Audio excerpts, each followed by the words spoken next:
Olá pessoal, tudo bem? Sejam bem-vindos ao canal. E hoje nós vamos falar um pouco de história com vocês. Falar de um Brasil que brasileiros não conhecem, mas que deve ser tratado, difundido e falado aos brasileiros para que possamos ter uma compreensão do nosso passado e aí a gente consegue compreender melhor, a partir desse entendimento da nossa formação, do nosso processo formativo, quem somos hoje. Então, vamos falar do Brasil judaico. O Brasil que muitos brasileiros não conhecem. Se você está aqui pela primeira vez, seja bem-vindo ao canal Binei Anuncim Nordeste, canal dedicado a conteúdo que trata especificamente dessa temática Binei Anuncim, ou se você não está familiarizado com o tema, Binei Anuncim quer dizer filhos dos forçados, ou também, como são conhecidos os judeus convertidos à força, como cristãos novos. Ok? Então vamos passar aqui os nossos slides. Então, o Brasil judaico, a história não contada, é o tema do nosso estudo de hoje. E eu quero compartilhar com vocês aqui algumas informações que foram levantamentos históricos, acadêmicos, produção de artigos. Então, o que eu trago hoje aqui é basicamente um resumo para que a gente possa ter uma compreensão geral. E aí, quem tiver interesse, né, dedica-se a pesquisar mais, a buscar mais informações acerca dessa temática. Então, no estudo de hoje, nós vamos falar um pouquinho sobre a história dos judeus no Brasil. Vou dividir em duas partes, tá bom? Nosso estudo vai estar dividido na primeira parte. Nós vamos falar sobre a Constituição Judaica Península Ibérica, como eles tiveram uma participação decisiva e importante, tanto para a Espanha como para Portugal. Os judeus, eles estiveram sempre presentes nesses países e atuando nas mais diversas profissões e contribuindo diretamente com o desenvolvimento de cada uma dessas nações. Mas o que nós vamos abordar aqui, especificamente, nós vamos falar um pouquinho sobre a importância dos judeus e sua participação no que diz respeito ao descobrimento do Brasil. Então, é importante a gente ter essa compreensão, porque às vezes a gente imagina que apenas Portugal, né, ou portugueses, mais precisamente portugueses, vou usar a expressão nativos, apenas para distinguir dos portugueses judeus que faziam parte, né, da diáspora judaica e que estavam morando em Portugal à época do descobrimento das grandes navegações. Então, mesmo sendo judeus, perdão, mesmo sendo portugueses também, esses judeus, eles sofriam discriminação e perseguição pela sua própria nação, né, pelo seu próprio país. Considerava, né, é bom que se diga isso, que não os considerava como portugueses propriamente dito. E aí, infelizmente, essa questão de perseguição, discriminação religiosa ainda existe até hoje. Mas, vamos lá. É,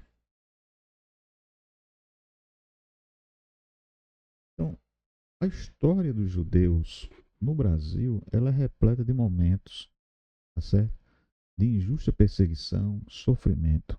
Mas também, paradoxalmente, é importante nós considerarmos que há, em determinado período dessa presença judaica mais forte, propriamente dito pós-descobrimento, há também um momento de progresso, de sucesso, de desenvolvimento e presença muito forte no contexto social da época.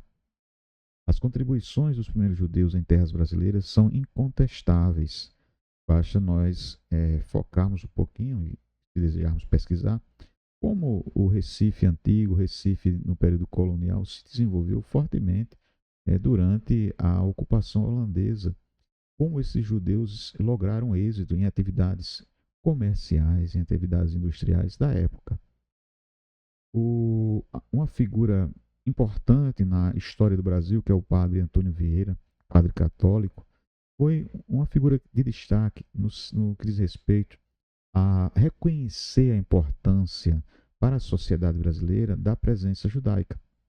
É tanto que o padre Antônio Vieira eh, passa a ser um ferrenho defensor, né, do retorno dos judeus a esse contexto social. Então, o padre Antônio Vieira reconhece e defende o restabelecimento das comunidades judaicas como necessárias ao desenvolvimento da sociedade local no período pós-expulsão desses de Pernambuco. Então, veja que figuras importantes do contexto histórico do nosso país reconhecem essa importância, né, e motivam, né, as autoridades, incentivam as autoridades a que fosse restabelecido a liberdade religiosa e a possibilidade de judeus voltarem a ter a sua participação na sociedade comum, como qualquer outra pessoa merece ter. Outra coisa importante é que no período do descobrimento do Brasil, nós temos um Portugal que vivenciava o auge da sua expansão em terras além-mar. Ou seja, Portugal era uma potência, né, no que diz respeito às navegações e à exploração de novas rotas comerciais. E nesse desenvolvimento todo, nós podemos notar, evidentemente, que há sim a questão da glória militar, de aventuras, né, de exploração e propagação também da fé cristã, mais precisamente num perfil católico. Agora, é preciso que nós observemos que esse Portugal, à época de 1500, também é um Portugal, né, que precisava empreender, que precisava abrir novas rotas comerciais e buscar, né, e ter a possibilidade de expansão comercial, e isso era fundamental para que pudesse ter, evidentemente, uma participação no Portugal, só o Portugal como nação e que queria demonstrar para o mundo que tinha uma grande marinha, ou até mesmo através das suas representações religiosas, a expansão da fé cristã católica, era um Portugal que buscava aí se consolidar, mais precisamente das especiarias, que era a grande riqueza da época. Então, grandes figuras judaicas estiveram presentes nesse contexto também das navegações portuguesas. Então, não há como dissociar a participação e a presença de judeus em todo esse processo de expansão marítima de Portugal. Okay? É bom sempre a gente frisar, porque vai aparecer algumas figuras no decorrer do nosso estudo, né? E são figuras que foram importantes para consolidar não só a expansão, mas também a consolidação de Portugal como uma nação importante nesse contexto de descobrir novas terras, de comércio, né? E fazendo com que Portugal ganhasse essa importância no cenário internacional. Então, judeus e a ciência náutica. Por que nós estamos trazendo isso aqui? Evidentemente que a época de 1500, o que se tinha de mais moderno no transporte e na locomoção eram as embarcações, que deveriam ter, né, ter entre a sua tripulação homens capacitados para enfrentar o desafio que lhes era posto de navegar em oceanos sob condições muitas vezes impróprias, difíceis, né, e incertas. Então, os judeus da Península Ibérica eram destacadamente reconhecidos por suas habilidades nas ciências básicas para a arte náutica. Distinguiam-se de maneira extraordinária na matemática, astronomia e geografia.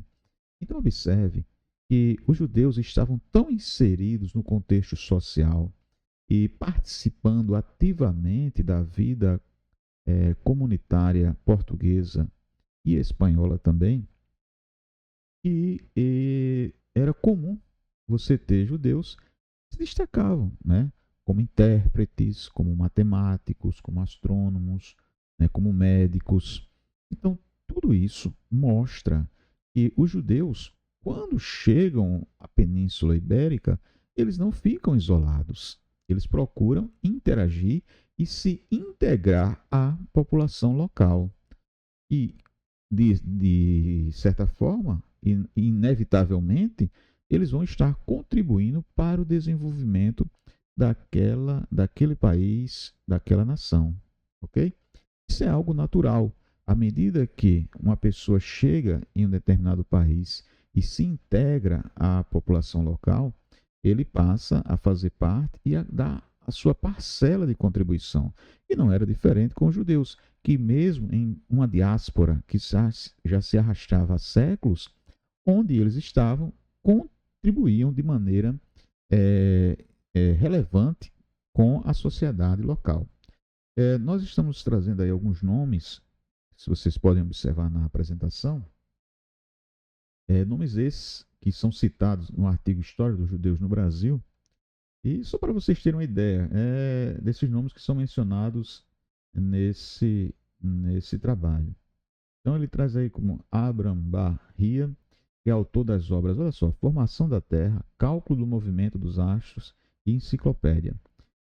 Abraham Ibn Ezra, autor de Utensílios Énios, Tratado de Astrolábio, Justificação das Tábuas de Evarisme e Tábuas Astronômicas. João de Luna, que escreveu Epítomes de Astrologia e Tratados de Astrolábio. Jacob ben Mahir, que escreveu o Tratado do Astrolábio e inventou um instrumento de observação chamado Quadrante de Israel. Isaac ibn Said, que elaborou um resumo concatenado das obras sobre astronomia dos gregos e árabes. O Rabi Levi ben Gerson, que escreveu as obras Tratados sobre a Teoria e Prática do Cálculo dos Números Harmônicos, Tábuas Astronômicas sobre o Sol e a Lua, Tratado sobre Balestilha, e construiu dois importantes instrumentos, a câmara escura e o telescópio, cuja invenção é geralmente atribuída a outras pessoas. Então, temos aí o inventor do telescópio, né? O Rabi Ben Gerson. Isaac Zadik, que escreveu Tábuas Astronômicas, Tratado sobre Instrumentos Astronômicos, Instruções para o Astrolábio de Jacob Ben Mahir. Então, estamos falando de um grupo seleto de intelectuais que vão contribuir de maneira decisiva para o desenvolvimento da arte náutica em Portugal, ok? Então, aqui a gente já começa a desmistificar e entender que a participação de homens desse gabarito foram fundamentais para o desenvolvimento de Portugal à época. E essa participação, ela se dá, ok, em um período é, muito próximo, né, a 1492 e 1497, que é a expulsão dos portugueses de Espanha e conversão forçada em Portugal. Então, observe que, apesar de toda essa importância, de toda essa relevância e dedicação ao estudo e à contribuição científica local, mesmo assim, isso não impediu que houvesse uma perseguição tão forte contra os judeus. E aí, é interessante a gente ter essa compreensão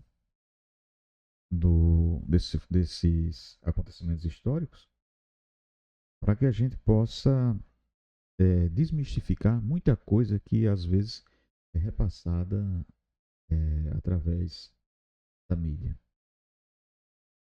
Pois bem, 412, como nós, esse apanhado, ele vem bem antes de 1500, de 1492, 1497. Então, em 1400, o rei Dom Henrique, conhecido como o Navegador, fundou a primeira, a famosa escola de Sagres. Para conduzir a recente criada escola, uso fotógrafo, o Yehudá Crescas. Aí. A escolha não se deu por acaso. Crescas, ou mestre Jacome, como também era conhecido, destacava-se, entre outras habilidades, na fabricação de bússolas. Então era um pesquisador, era alguém realmente que tinha um conhecimento técnico e era capacitado para tal empreendimento. Notadamente, a contribuição científica dos judeus do século XV viabilizou consideravelmente as grandes navegações e, por conseguinte, as descobertas que sucederam. Então, a participação dos judeus, ela se dá de uma forma muito preciosa respeito ao desenvolvimento das navegações portuguesas, alimentando e fortalecendo, né, o conhecimento e o domínio, né, das ciências necessárias para que esse processo de expansão e das navegações acontecessem. Mais uma vez fica provado que os judeus que estavam em Portugal ou na Espanha, eles não estavam ali de uma maneira segregada no que diz respeito a eles mesmos não quererem participar do dia a dia da sociedade local. Muito pelo contrário, eram pessoas dedicadas, integradas e queriam tão somente vivenciar sua fé com liberdade. Né? É isso que lá na frente vai ser lhes negado e entra todo aquele processo de perseguição. Mas bem, veja só. Então, muitos outros nomes se dedicaram em relação a esse processo, né, de desenvolvimento do Portugal à época das grandes navegações.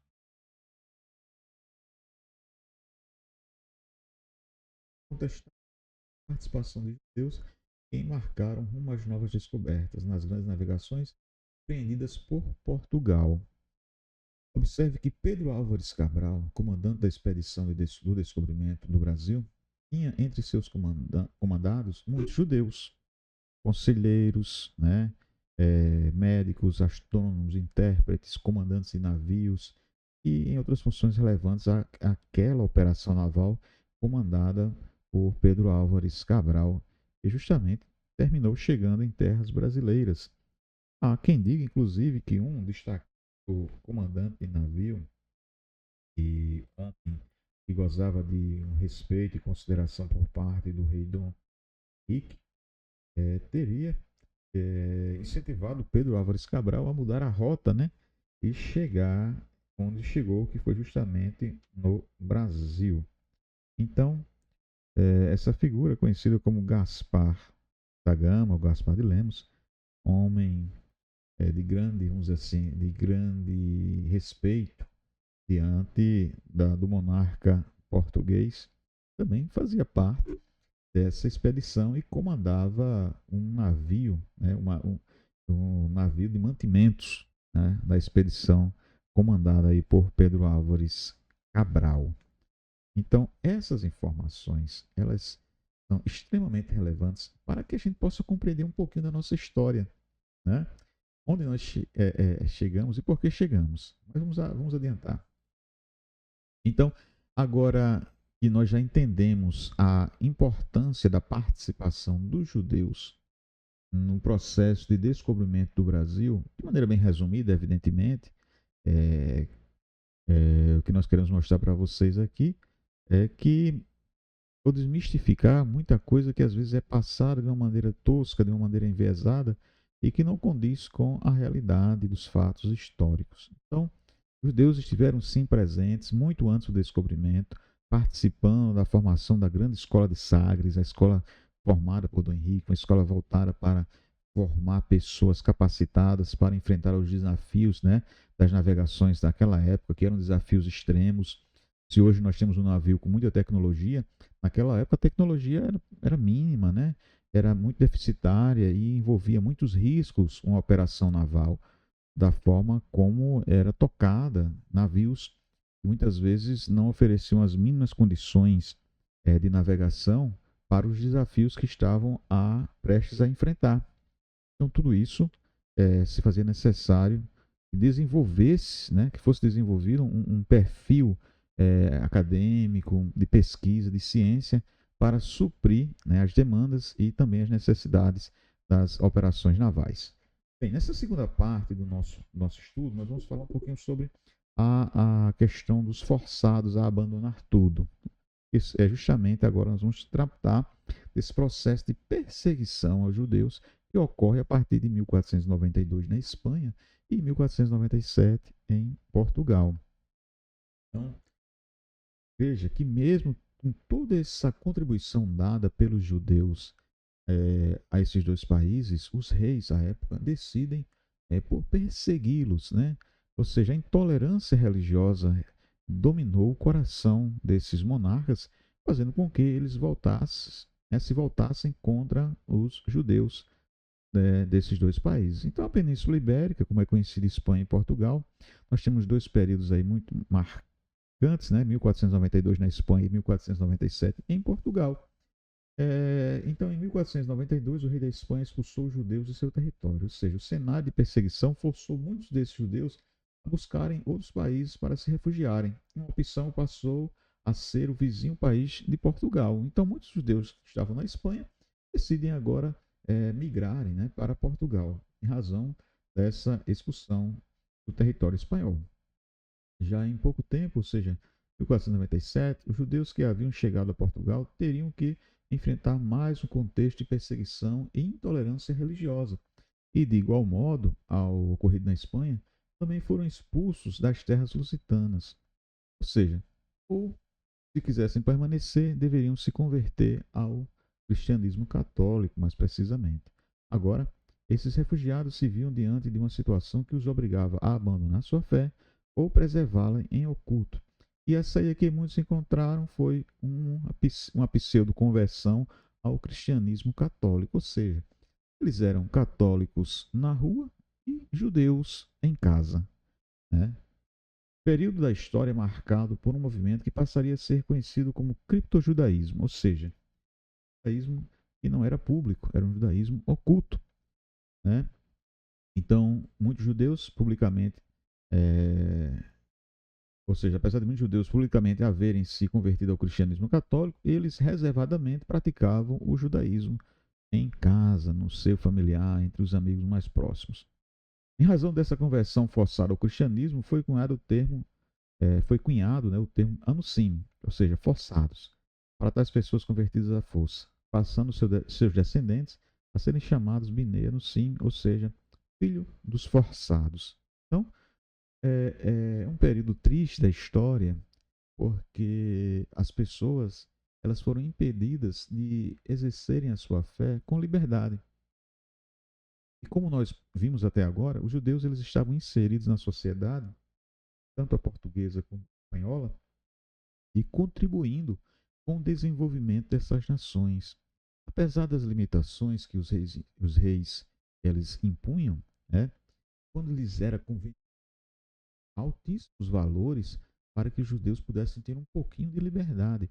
Então, quando a Espanha, por exemplo, passou por uma dificuldade financeira, aí ela flexibilizava a participação dos judeus em atividades comerciais, contanto que para isso eles pudessem pagar elevadas taxas, né, para terem a possibilidade de exercer determinadas atividades no território espanhol.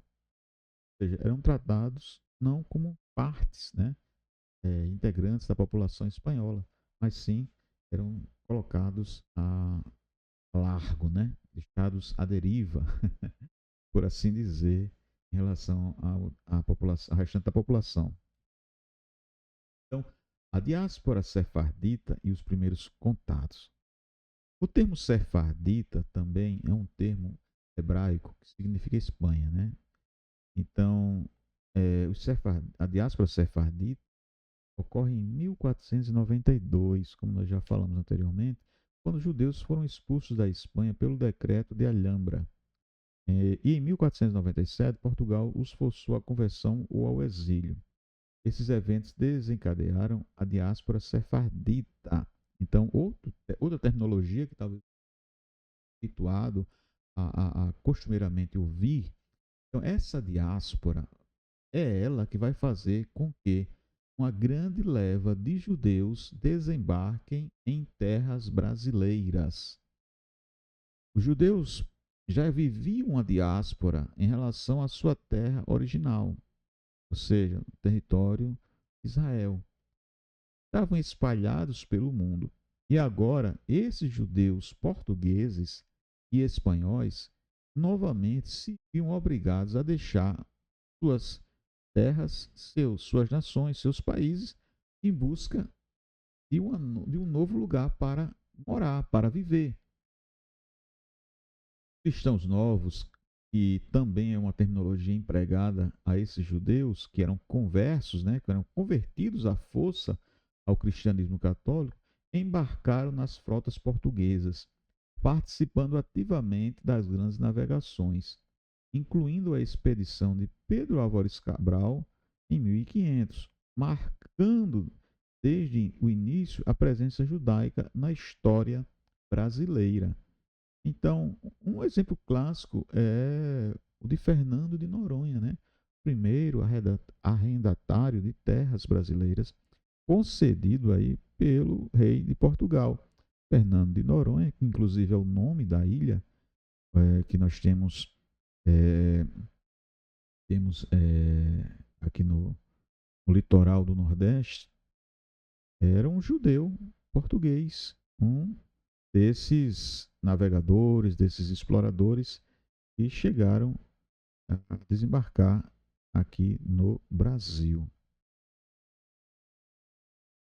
Primeiras colonizações e o ciclo do pau-brasil, que vai de 1513 a 1570.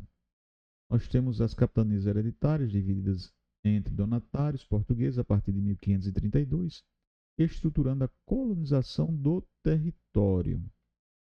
Observe que nesse período de 532, 1532, quando começa-se a dar um aspecto de divisão política, né, do nosso país e geográfico, há sim a participação já de colonos judeus que vieram de Portugal, fugindo, né, da perseguição imposta pelos reis portugueses. Martim Afonso de Souza liderou Martim Afonso de Souza foi quem liderou a primeira expedição colonizadora de 1530 e fundou São Vicente, primeira vila permanente, né? Isso na região de São Paulo. Caramuru, ou Diogo Álvares, viveu entre Tupinambás, na Bahia, tornando-se mediador entre indígenas e portugueses. Aqui tem um detalhe interessante.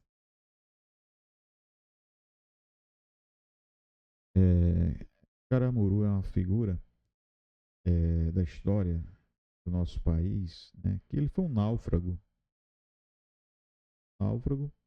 e conseguiu sobreviver entre essa etnia, os Tupinambás, da Bahia, e conta-se que ele, em razão da sua vivência com os indígenas, serviu, né, como um elo entre os portugueses e as populações indígenas pela época. Mas tem um fato curioso, é que, segundo algumas referências e algumas inferências também, e discussões entre historiadores, Caramuru seria um português de origem judaica. Então, seria mais um judeu de terras brasileiras. E veja que como é forte, né, essa questão, porque assim, por mais que as pessoas não tenham muitas vezes a compreensão dessa importância, não consigam perceber a dimensão de quão presente estavam os judeus no processo de colonização no nosso país. Nós temos também a figura de João Ramalho, que estabeleceu-se em Piratininga, integrando-se aos Guaianazes e facilitando a penetração portuguesa no interior. Também o João Ramalho é outra figura emblemática nesse aspecto de náufragos que chegaram em terras brasileiras e que se integraram de uma maneira tão forte entre as populações indígenas, que inclusive tanto o Caramuru, ou seja, o Diogo Álvares, quanto o João Ramalho, casaram com mulheres dessas etnias. E foram figuras fundamentais nesse processo de comunicação entre portugueses, entre europeus e as populações indígenas, né? Os primeiros intérpretes, vamos assim dizer, e até facilitaram o contato dos padres jesuítas, né, com essas populações. Então, não há como nós dissociarmos, tá certo? Por mais que tenhamos dúvida em relação à comprovação efetivamente da origem, né, da ascendência judaica, tanto de Diogo Álvares ou de João Ramalho, mas há fortes indícios de que eles realmente, assim como muitos portugueses, têm ascendência judaica, sim. Muito bem, vamos falar um pouquinho aqui sobre o período holandês em Pernambuco, que vai de 1630 a 1654. E aqui, quando nós falamos desse período holandês em Pernambuco, nós vamos justamente voltar um pouquinho a nossa fala quando nós falamos que, apesar da injusta perseguição, né, de toda aquela onda contra a presença judaica no Brasil, em Pernambuco, especificamente, durante a ocupação holandesa, nós percebemos um sucesso e um progresso da comunidade judaica, hein, no que diz respeito à sua participação na sociedade local e como empreendedores, comerciantes, industriais da época tiveram, sim, forte participação e contribuíram decisivamente para o progresso de Recife e região à época da ocupação holandesa. Então, durante a ocupação holandesa, Maurício de Nassau, né, que foi o responsável pelo comando dessa ocupação e, consequentemente, da administração local em Pernambuco, ele promoveu uma coisa muito interessante para os judeus que sofriam muita perseguição na época. Ele estabeleceu uma coisa que é fundamental para a boa convivência social: a tolerância religiosa. Então, ele promoveu uma tolerância religiosa sem precedentes no Brasil, ou seja, as pessoas não estavam nem acostumadas com aquilo, mas Nassau estabelece isso durante a ocupação holandesa em Pernambuco. Então, os judeus sefarditas, lembrando que sefarditas referem-se a judeus que vieram da Espanha e Portugal ao Brasil, né, nesse processo de diáspora, ou seja, de buscar refúgio em novas terras, puderam praticar sua fé abertamente, fundando em Recife a sinagoga Tzur Israel, isso em 1636. A primeira sinagoga das Américas é fundada oficialmente em Recife, Pernambuco, por judeus sefarditas, judeus oriundos de Portugal e Espanha, que aportaram em terras brasileiras. A comunidade judaica floresceu, contribuindo com o comércio, as finanças e a cultura local. Com a com a expulsão dos holandeses em 1654, muitos judeus fugiram, alguns chegando a Nova York, alguns chegando a Nova Amsterdã, atual Nova York. Vamos lá. O que ocorre aqui nesse período é muito importante a gente compreender. E, com a chegada de Nassau e a ocupação de Pernambuco a partir de 1630, o primeiro período, foi um período muito tumultuado, que foi um período que foi necessário a consolidação, né, dessa ocupação. Então, as revoltas, os combates tiveram que acontecer nesse período. A partir do que há uma habilidade maior é, em Pernambuco, né, território ocupado, aí sim, algumas medidas adotadas por Maurício de Nassau vão contribuir para o desenvolvimento da sociedade local e, consequentemente, vai movimentar aquela sociedade no que diz respeito ao comércio, ao desenvolvimento cultural, propriamente a esse incremento religioso tão forte, tão presente naqueles dias. Então, os judeus eles tinham liberdade de praticar a sua fé livremente na Recife holandesa, sem nenhum problema de serem perseguidos ou até mesmo expostos à ridicularização pública, como ocorre posteriormente quando da implementação do Santo Ofício e da Inquisição em terras brasileiras. Então, o domínio holandês dá aos judeus a possibilidade de se desenvolverem socialmente. Até então, esses judeus que estavam aqui em território brasileiro exerciam atividades muitas vezes mais braçais, né? E aos poucos, evidentemente, foram ocupando posições sociais mais elevadas à medida que foi-lhes facultado a liberdade de poderem participar ativamente da sociedade local. Isso é evidente, acontece com qualquer pessoa, ok? Quando se dá liberdade a desenvolvimento. Isso é muito interessante, gente. Quanto mais é, uma sociedade ela for limitada, né, maiores serão as chances de você ter atraso. E o inverso também é verdadeiro. Então guarde isso. Quanto mais liberdade, mais desenvolvimento. Bem, dispersão pós 1654 e perseguições do século XVIII. Expulsão holandesa ela se dá em 1654. Então nós temos de 1630 a 1654 o período de ocupação holandesa. Nassau ele vai permanecer é, por um bom período governando, porém será substituído. E as pessoas que substituíram Nassau, elas não tinham a mesma visão gerencial, de organização, de condução das coisas que o Nassau tinha. Então eles começam a impor regras muito pesadas para a população local. Aos poucos foram ganhando a antipatia, né, dessa mesma população. Mas vamos lá, judeus de Recife dispersaram-se para Suriname, Caribe e América do Norte.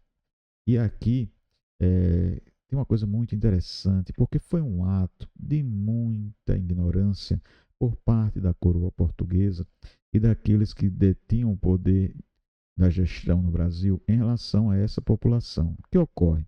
Esses judeus que vão para o Suriname, para o Caribe, principalmente, eles detinham a arte, né, o domínio, o conhecimento de como operar a produção açucareira. Ou seja, Portugal, em um ato totalmente descompensado, vou usar essa expressão, é um ato, eu diria, de puro ódio, né, contra a população judaica, resolveu expulsar, perseguir, enfim. Esses judeus, quando chegam no Suriname e no Caribe, eles começam a desenvolver a agricultura local, a produção açucareira, fazendo frente agora, evidentemente, a quem? Ao próprio Brasil no que diz respeito à produção de açúcar, ok?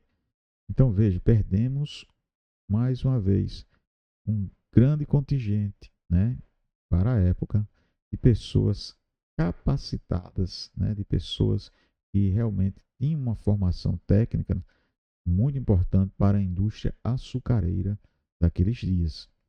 Isso ainda, por incrível que pareça, continua acontecendo no nosso Brasil, né? Nós continuamos perdendo assim grandes pessoas no que diz respeito ao conhecimento técnico, científico, porque não valorizamos ainda, não sei porquê, mas continuamos repetindo o mesmo erro histórico de não valorizar pessoas que se dedicam ao estudo, à pesquisa e ao desenvolvimento de tecnologia em nosso país. Então, a retomada inquisitorial, reinício das perseguições aos cristãos novos do Brasil português, porque após essa expulsão, novamente Portugal é quem vai tomar de conta de Pernambuco e, consequentemente, volta-se aquele ciclo de perseguição aos judeus de maneira muito incisiva, muito aberta, muito forte, e agora com a presença do Santo Ofício, né, em terras brasileiras. Antônio José da Silva, o judeu, dramaturgo, luso brasileiro, queimado, olha só que coisa, pela Inquisição em 1739. Então veja o nível, né, de perseguição sofrida pelos judeus. É de um absurdo assim gritante você queimar uma pessoa numa fogueira porque ele tinha uma fé diferente. Século XVIII, grandes autos de fé e intensificação das denúncias contra judaizantes no Brasil. Ou seja, lembra que a gente falou que o judeu exercia a fé de maneira oculta? Na rua ele aparentava ser um católico, né? Porém, em casa ele era um judeu, ele praticava o judaísmo. Então, esses autos de fé, eles intensificavam, é, intensificado por denúncias contra judaizantes no Brasil. Então, você não podia exercer mais a sua fé livremente nesse Brasil pós-expulsão holandesa, né?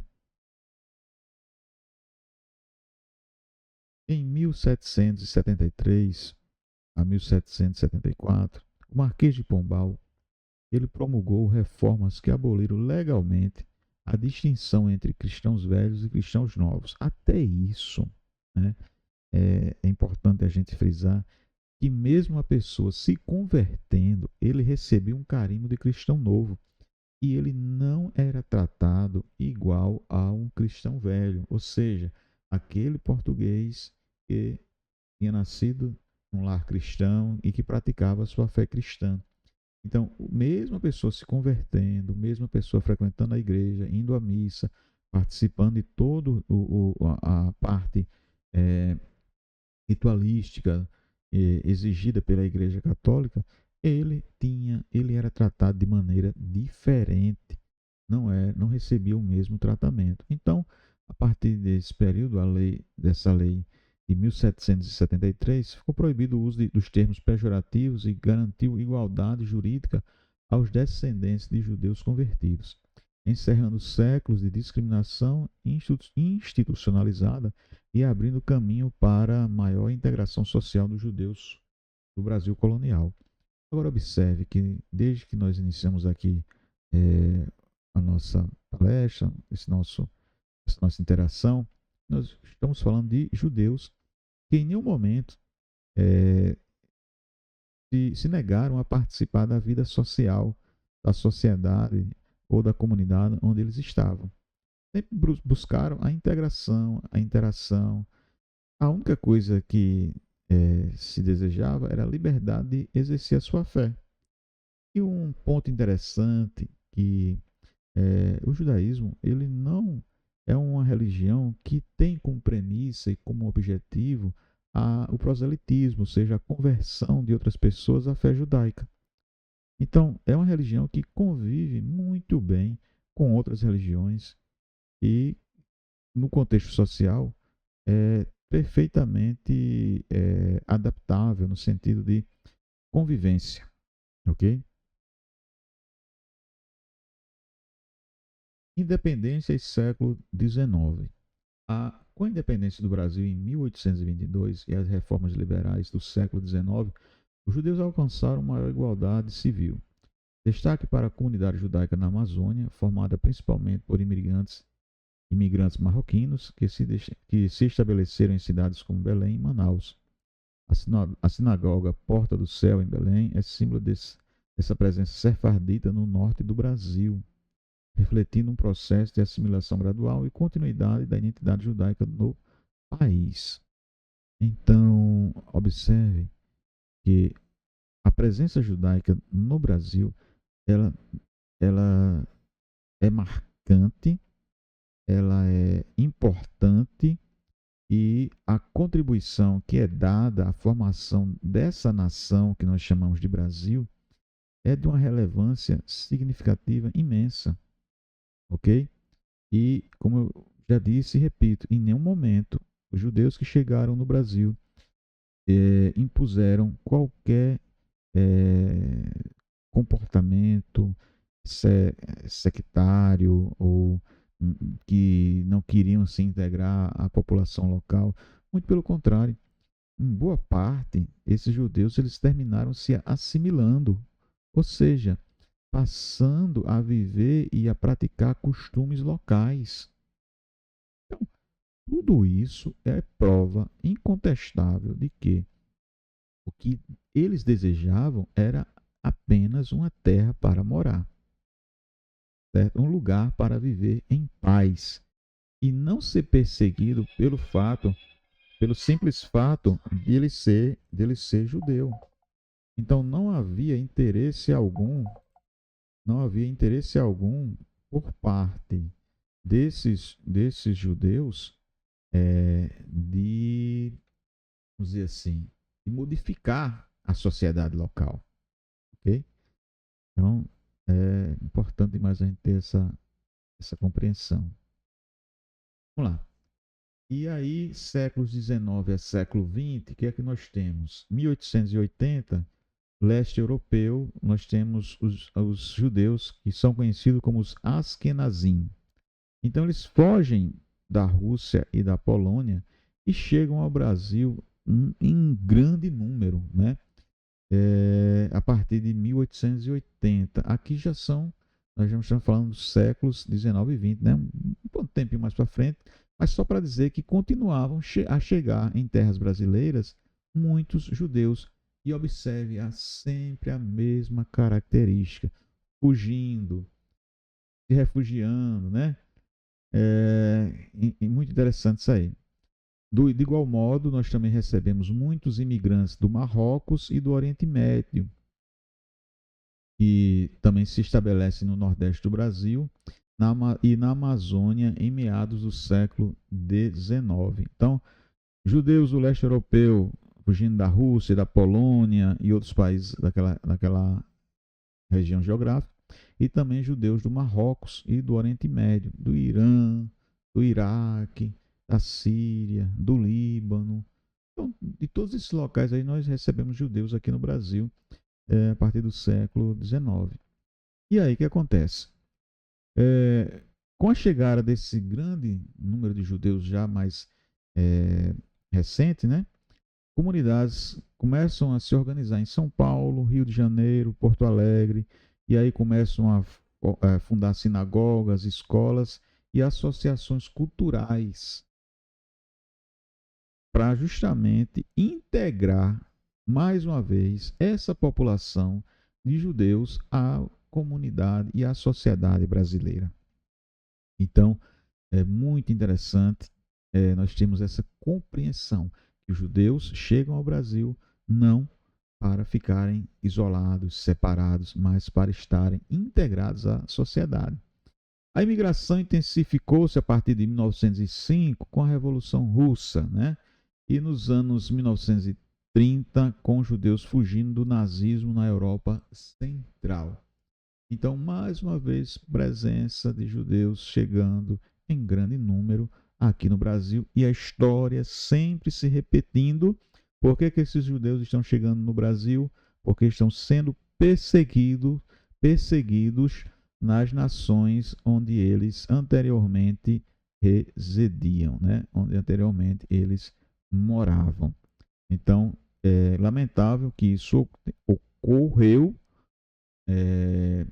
no passado e, infelizmente, continua acontecendo hoje em dia, né?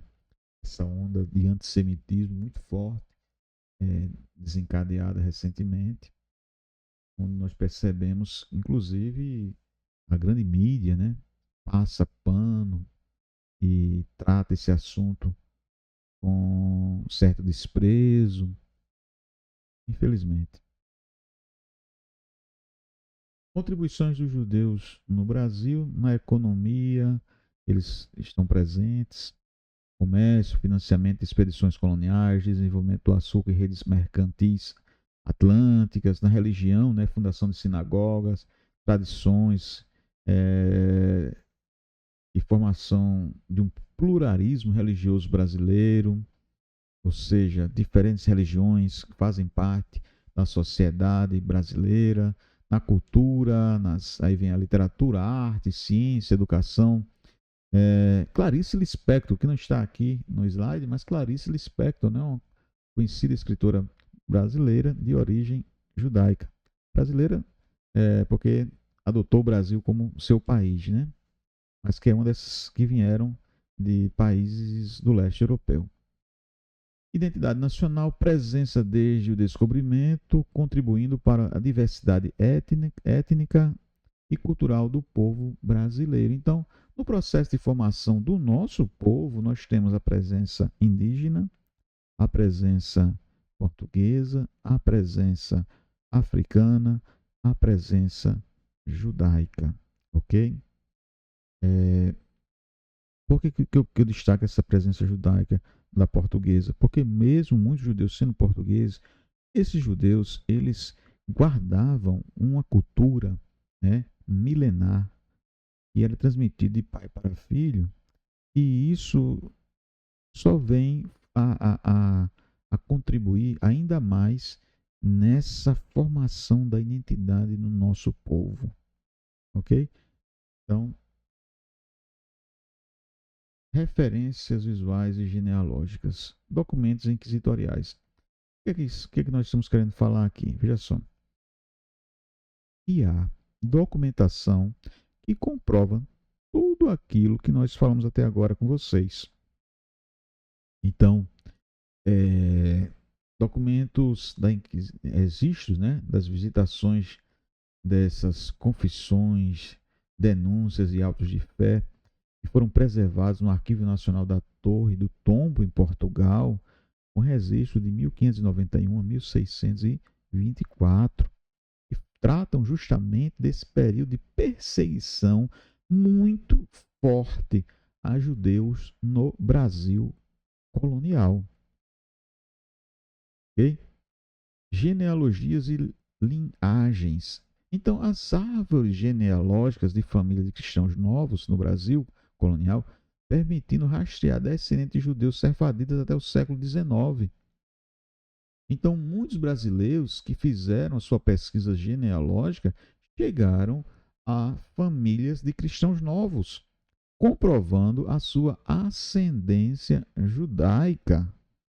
E isso, mais uma vez, vai confirmar, certo, a presença judaica na formação do nosso Brasil.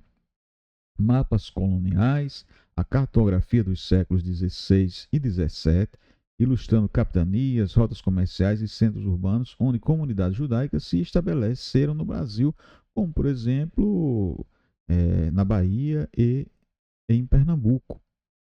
Valor para a pesquisa histórica. Esses materiais primários fundamentam a reconstrução da identidade judaica no Brasil e revelam redes de resistência e sobrevivência cultural. Ok? Então, são documentos, certo? Que vão valorizar, né? Valorizar ainda mais esse processo de pesquisa histórica sobre a formação e a identidade do nosso povo e revela a capacidade de resiliência dessas comunidades, ok? E só um adendo em relação ao pós-expulsão dos holandeses de Pernambuco. Como nós falamos, muitos judeus foram para o Suriname e para o Caribe, e outros, inclusive, foram parar na Nova Amsterdã, atual Nova York, nos Estados Unidos. Então, mas muitos judeus permaneceram aqui também. Muitos permaneceram e foram explorar agora os sertões, não por vontade, mas por necessidade. Então, entram sertão adentro, né, do Nordeste brasileiro, em busca de quê? De tranquilidade para exercer a sua fé. Para exercerem a sua fé. Então, no interior do Nordeste, há ainda muitos registros, né, em construções com características que apontam para essa presença judaica, costumes locais, tá certo? Muito forte ainda entre o sertanejo do Nordeste brasileiro. Então, claro, alguns outros judeus retornaram para Amsterdã, a própria Holanda, por uma questão mesmo de buscarem um local onde pudessem ter liberdade, e a Holanda proporcionou isso àqueles que voltaram, mas aqueles que não tinham tantas condições de fazer esse retorno à Europa tiveram que permanecer no Brasil. E aí não há ausência da presença judaica no Brasil. É isso que eu queria dizer. Não há ausência. Por mais que ficasse evidente a perseguição, esses judeus permaneceram aqui no Brasil. Um pouquinho da linha do tempo dessa presença judaica no Brasil, nós temos aí, vamos lá, 1492, 1497, ocorre a expulsão dos judeus da Espanha e Portugal e início da diáspora sefardita, né? Sefardita, retomando a ideia, sefardita é um termo hebraico, né, quer dizer, que se refere mais especificamente à questão da Espanha, ok? 1500, a participação de judeus na expedição de Cabral e no descobrimento do Brasil. Lembrando que, antes de 1500, em 1412, Dom Henrique funda a primeira escola, que vai justamente, essa escola, a Escola de Sagres, formar pessoas capacitadas para operarem nessas grandes navegações portuguesas, e escolhe um judeu para ser o primeiro diretor, né, o primeiro reitor dessa escola, ok?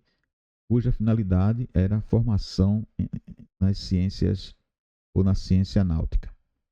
1591 a 1624, nós temos as visitações inquisitoriais e perseguições aos cristãos novos no Brasil colonial, com a presença em território brasileiro na questão da Inquisição, ok? Do Santo Ofício, aquela coisa toda, e veio ao Brasil fazer visitações e apurar denúncias, né, de que cristãos novos continuavam praticando a fé judaica.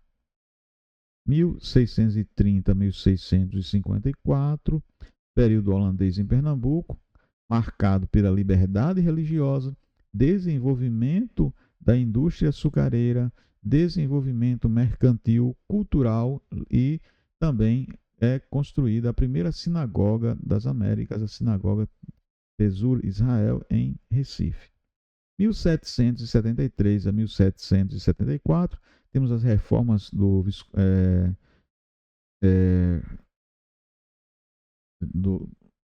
Visconde de Pombal, né? As reformas pombalinas, perdão, do Marquês de Pombal, que ele acaba com aquela diferença entre cristão velho e cristão novo, ou seja, todos passam a ter os mesmos direitos diante da legislação, tanto em Portugal como como no Brasil. Okay? 1822 a 1900, a independência, assimilação e comunidades judaicas na Amazônia. Então, esse longo período de 22 a 1900, nós temos, claro, a independência, mas nós temos também um processo de assimilação, de aculturação, né, de envolvimento dos judeus com as comunidades locais, agora a presença judaica na Amazônia, mais precisamente em Belém e Manaus, com a chegada de alguns judeus que vieram do Marrocos, que se estabelecem tanto em Belém como em Manaus. Agora, final do século XIX, início do século XX, grandes ondas de imigração judaica da Europa Oriental e Marrocos também. E, mais uma vez, eles vêm ao Brasil porque sofrem perseguição nesses países onde eles estavam. Ok? Na Rússia, na Polônia, na Alemanha, onde houve a ocupação tanto nazista como a ocupação, como nos países comunistas, ok? Então, alguns países que vêm do Oriente Médio vêm também em razão da perseguição islâmica em relação aos judeus, ok? É isso, pessoal. Quero agradecer, muito obrigado pela sua atenção, pela sua participação, dizer até breve, ok? Muito obrigado mesmo. Espero ter contribuído de alguma forma para despertar, né? Porque esse nosso bate-papo aqui, nós pincelamos assim por alto, para que você possa, de repente, ter a sua curiosidade aguçar e desejar conhecer ainda mais sobre esse tema dos Binei Anussim, filhos dos forçados, cristãos novos que foram convertidos à fé cristã à força, mas que muitos brasileiros hoje estão retornando às raízes judaicas Estima-se uma população para muito mais de 40 milhões de descendentes de judeus no Brasil. Forte abraço. Até o nosso próximo encontro aqui no canal.